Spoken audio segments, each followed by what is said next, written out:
Assalamu alaikum. Bismillahirrahmanirrahim. My name is Bilal Shah and I welcome you all to this preparation session for the post of Assistant Sub-Inspector in Police Department. First of all, I would like to give you my brief introduction that कि मैंने assistant sub inspector का तहरीरी इम्तहान 2014 में पास किया और इसी तरह 2020 के एएसआई एग्ज़ाम के तहरीरी इम्तहान को पास करने के बाद इंटरव्यू में अपीयर हुआ. Furthermore, I also appeared in PMS 2022 and CSS 2023. Recently, मैंने एक्साइज एंड टैक्सेशन डिपार्टमेंट में इंस्पेक्टर का तहरीरी इम्तहान पास किया और इंटरव्यू के लिए शॉर्ट लिस्ट हुआ और अभी भी अल्हम्दुलिल्लाह मैं दोबारा CSS 2026 और PMS 2025 के लिए अपीयर होने जा रहा हूँ. तो ये रहा मेरा शॉर्ट सा introduction. Now let's move to our preparation session. इस सेशन का मकसद उन अफराद को एक बेहतरीन रहनुमाई और गाइडेंस प्रोवाइड करना है जो लोग एएसआई बनना चाहते हैं.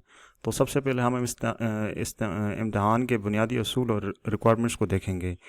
इस इम्तहान के लिए रिक्वायर्ड एज 18 से 25 साल है और रिक्वायर्ड एजुकेशन FA, FSC और इंटरमीडिएट है. और अगर फ़िज़िकल एलिजिबिलिटी क्राइटेरिया की बात की जाए तो मेल्स के लिए जो रिक्वायर्ड चेस्ट होती है वो 33 मल्टीप्लाई बाई 34.5 मतलब कि 33 ज़रबे 34.5 होती है, जबकि हाइट उनके लिए 5.7 होती है. ठीक है जी. अच्छा, अगर फ़ीमेल्स की बात की जाए तो फ़ीमेल्स के लिए रिक्वायर्ड हाइट जस्ट 5.1 इंचज़ है. अच्छा, यहाँ पर अगर हम फिर पोस्टेस की बात की जाए तो ओवरऑल KPK के पोस्टेस 165 पोस्टेस हैं और ये टोटल इनकी जोनल एलोकेशन हुई है यहाँ पर कि कितनी कितनी पोस्टेस सबको दी गई हैं, जिसमें फ़ीमेल्स का भी अलग है और माइनॉरिटी का भी अलग है. अच्छा, let's move to the another section that is the physical test. और उसमें मेल कैंडिडेट्स के लिए 8 मिनट में 1600 मीटर्स की रेस लगानी पड़ती है और फीमेल्स के लिए 8 मिनट में 1000 मीटर मीन्स के 1 किलोमीटर. अच्छा, further moving towards written exam. तो इसके टोटल 4 पेपर्स होते हैं. ठीक है. और सबसे पहला जो पेपर है वो उर्दू एसे एंड कम्प्रीहेंशन का है. Second English essay and comprehension है. Third general knowledge and current affairs है. फोर्थ नंबर जो है वो कंप्यूटर साइंस का है. अच्छा, जो लोग ये 4 पेपर पास कर लेते हैं और उसमें जो रिक्वायर्ड पासिंग थ्रेशोल्ड है दैट इज़ 40%, मीन्स के टोटल इसके मार्क्स 75 मार्क्स ये फर्स्ट 2 पेपर्स के होते हैं और लास्ट 2 पेपर्स के 50-50 मार्क्स होते हैं, जबकि सब पेपर्स का जो ड्यूरेशन है वो 1 आवर का होता है, 1 आवर का. और सब में आपने 40% मार्क्स लेने होते हैं, मीन्स के आपने 75 में आलमोस्ट 35 प्लस मार्क्स लेने होंगे और 50 में आलमोस्ट आपने 30 मार्क्स लेने होंगे, तब आप जाके जो है ना इंटरव्यू के लिए शॉर्टलिस्ट होंगे. तो ये लास्ट में आप देख रहे होंगे वाइवा वॉस है जिसका मतलब इंटरव्यू है, इसके भी 50 मार्क्स होते हैं और इसमें आपने 40% मार्क्स लेने होते हैं, means that is equal to 30 marks. और ओवरऑल जो जितने भी कैंडिडेट्स होते हैं जो ये सब 4 पेपर्स पास कर लेते हैं तो उनका जो टोटल स्कोर बनता है वो कम से कम आपका 50% होना चाहिए, मीन्स के 50% ओवरऑल आपका स्कोर हो. Further moving towards the psychological test के कैंडिडेट्स का साइकोलॉजिकल टेस्ट भी होता है और मेरिट लिस्ट भी उस हिसाब से बनता है. अच्छा, अगर हम बात की जाए आगे तो यहाँ पर कमीशन ने एक और चीज़ रखी है कि सब्जेक्टिव जो टेस्ट होता है जो 4 पेपर्स होते हैं जिसके लिए भी आप तैयारी करेंगे और इंशाल्लाह मैं आपको इस सेशन के ज़रिए तैयारी करवाऊँगा और बेहतरीन तैयारी करवाऊँगा. तो उसमें से आपका जो है कमीशन को अख्तियार है कि अगर कैंडिडेट्स ज़्यादा हों, मैक्सिमम बहुत ज़्यादा हों, तो उनको एक एवरेज में लाने के लिए वो एक स्क्रीनिंग टेस्ट कंडक्ट कर सकते हैं. अगर आप देखें तो ये लिखा हुआ है पैरा नंबर 10 पे, in case of the number of applications of candidates in disproportionality higher than the number of postage shortlisting will be made in any one of the following manner. Subject to type test screening test होगा, ठीक है, वो ले सकते हैं. General knowledge test ले सकते हैं, ability test in relevant subject भी ले सकते हैं और साइकोलॉजिकल टेस्ट भी ले सकते हैं. तो ये शॉर्ट सा इंट्रोडक्शन था एडवर्टाइजमेंट का. अभी मैं आपको लेकर चलूँगा इसके जो टोटल 4 पेपर्स होते हैं उनकी जानिब. तो ये टोटल 4 पेपर्स हैं इनके। फर्स्ट पेपर जो होता है वो इनका इंग्लिश ऐसे का और कंप्रीहेंशन का होता है, but this is not the final paper. इसमें वो चेंजेस भी कर सकते हैं, ठीक है। ये तो प्रीवियसली जो पेपर्स आते रहे हैं, तो मैंने पास पेपर 2020 का उठाया हुआ है, ठीक है, एएसआई का। तो इसमें आप देख सकते हैं सबसे इसका जो टोटल टाइम होता है वो 1 आवर का होता है और इसके जो मार्क्स होते हैं वो 75 होते हैं। अच्छा, अगर इसकी बात की जाए तो सबसे पहला जो क्वेश्चन होता है वो ऐसे का होता है और आपने 200 से 250 वर्ड्स का ऐसे लिखना होता है और इसके टोटल मार्क्स 35 होते हैं। सो 4 ऑप्शंस आर गिवन देयर, कि टोटल 4 ऑप्शंस होते हैं आपके पास और इनमें से आपने किसी एक टॉपिक पे ऐसे लिखना होता है। तो अगर हम डिस्कस करें तो ये देखें, my first day at college, an exciting book that you recently read, environmental pollution is a threat to the mother earth and the importance of cinema in our life. अगर देखा जाए तो ये बहुत ही इजी और सिंपल लगते हैं, but इस तरह है नहीं, क्योंकि ये कमीशन का एग्ज़ाम है और ये कोई प्राइमरी या मिडिल स्कूल लेवल का कोई टेस्ट नहीं है जिसमें आप कहीं से भी कुछ भी उठा के लिख सकें, ठीक है। तो इसके लिए प्रॉपर आपको मैं गाइडेंस प्रोवाइड करूँगा, मेंटरशिप प्रोवाइड करूँगा कि कैसे आपने ऐसे को अटैम्प्ट करना है, कैसे आपने ऑप्ट करना है टॉपिक को। ये बड़ी इंपॉर्टेंट चीज़ है कि आपने टॉपिक को कैसे चूज़ करना है। मोस्टली लोग एक टॉपिक को चूज़ कर लेते हैं, बोलते हैं हमें बहुत कुछ आ रहा है, बट जब वो 2-4 लाइनें लिख लेते हैं तो उनको फिर आगे कुछ नहीं आ रहा होता, तो ये बड़ा मसला है। तो फिर अगर आपको एक टॉपिक पे नहीं आ रहा तो मैं आपको बताऊंगा कि कैसे आप एक टॉपिक से इधर उधर से और बड़ा एक लॉजिकल वे में आप लिख सकते हैं। तो उसके लिए प्रॉपर मैं आपको गाइडेंस दूंगा। इसके लिए आउटलाइन भी लिखनी पड़ती है, पूरी मैन बॉडी पैराग्राफ सारा कुछ मैं आपको इंशाल्लाह ऐसे का जो पूरा सेशन है उसमें मैं आपको सिखाऊंगा।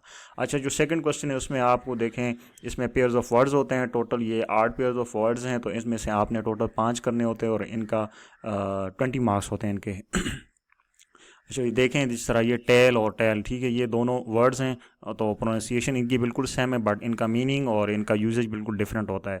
और डेफिनेटली आपने इनका मीनिंग लिख के आगे फिर इसका इनको ट्रस्ट सेंटेंस में भी यूज़ करना होता है। तो ये टोटल आपने 5 पेयर्स ऑफ वर्ड्स करने होते हैं, तो ये 10 बन जाते हैं और इनके मार्क्स 20 बन जाते हैं।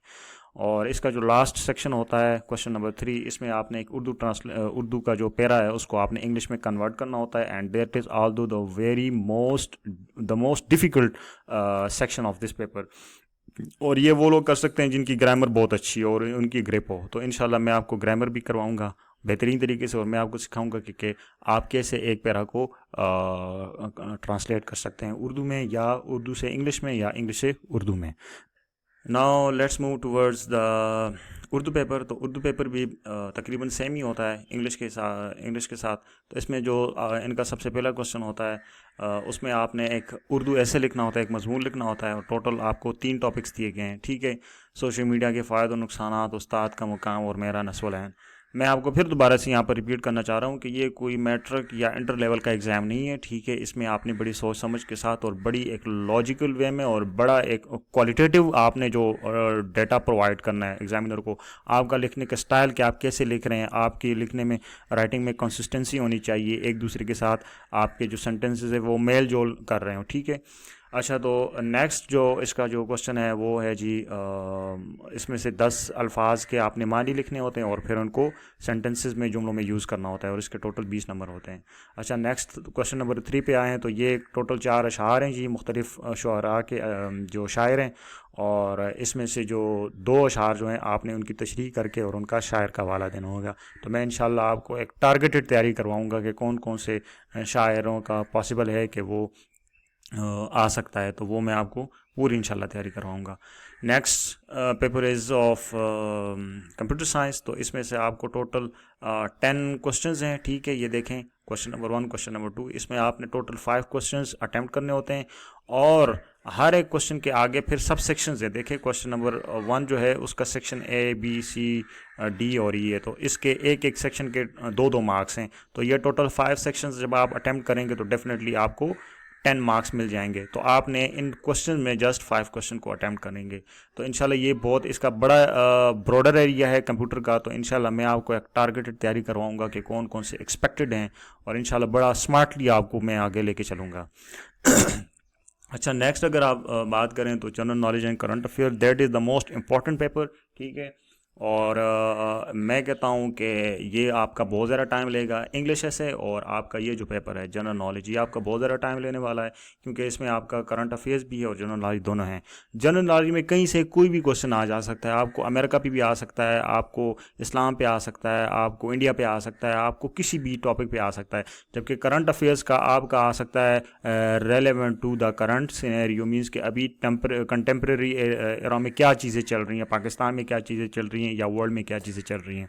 ठीक है, ये तो उस टाइम के हिसाब से है ना, 2020 के हिसाब से। तो इसमें देखें वाई पाकिस्तान वाज क्रिएटेड, तो ये दिखने में तो बड़ा आसान है, लेकिन जब आप एक देखेंगे कि आगे एक एग्जामिनर बैठा हुआ है, आगे एक यूनिवर्सिटी का जो प्रोफेसर बैठा हुआ है, तो डेफिनेटली आप बहुत सोच समझ के लिखेंगे। इसके लिए बहुत डेटा रिक्वायर्ड है आपके पास, तो मैं वो सारी चीज़ें इंशाल्लाह आपको पढ़ाऊंगा कि कैसे आपने इसको हल करना है। और इन जैसे बहुत सारे हज़ारों क्वेश्चन हैं जो हम अटैम्प्ट कर चुके हैं, और हमें तरीका आता है कि हम कैसे इनको आगे लेके चलेंगे। अच्छा, दूसरा जो क्वेश्चन है, what are the main problems of police department in Pakistan.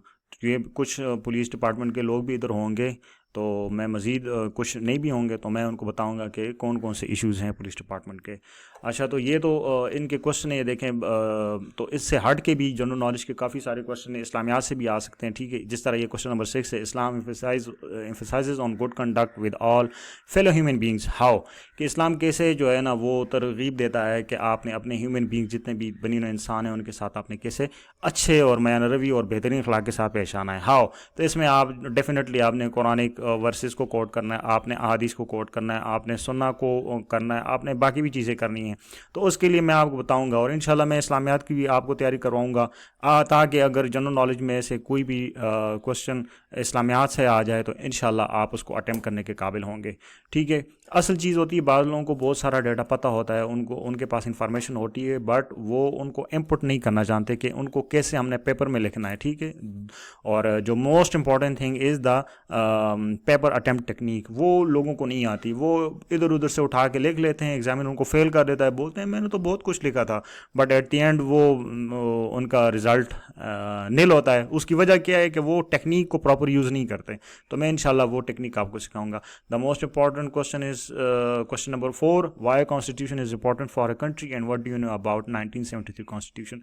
तो मैं कॉन्स्टिट्यूशन सारे आपको पढ़ाऊंगा, ठीक है इंशाल्लाह, और उनकी बेसिक फीचर्स पढ़ाऊंगा कि कैसे कॉन्स्टिट्यूशन, कोई भी टॉपिक कोई भी क्वेश्चन अगर आ जाए तो आपने कैसे इसको अटैम्प्ट करना है।